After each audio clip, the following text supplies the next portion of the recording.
pinkies? He chased him? Yeah.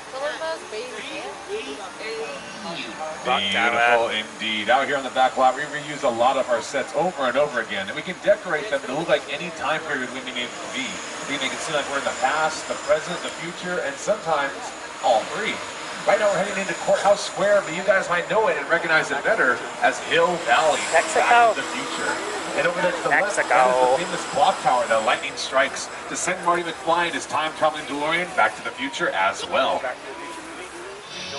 Something you may be noticing is the clock tower looks very different out here than it does in the movie. The columns appear to be missing, but they're not. They're still there. You can get a little glimpse through those doors. You'll see the columns. They're still there, just hidden behind a facade that we had to build in front of the clock tower because it became too famous and recognizable after the success of Back to the Future.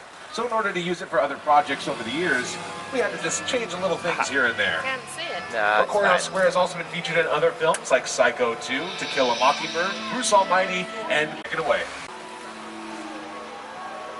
Texaco.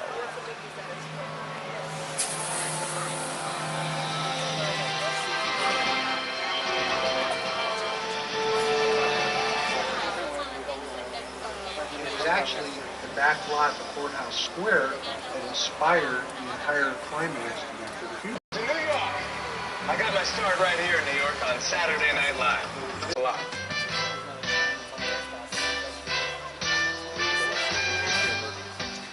And we definitely have made it here. Tons of movies, TV shows, commercials, music videos, you name it, Evan Shaw. World and men got to be an actor and a writer. So it was a good piece of work.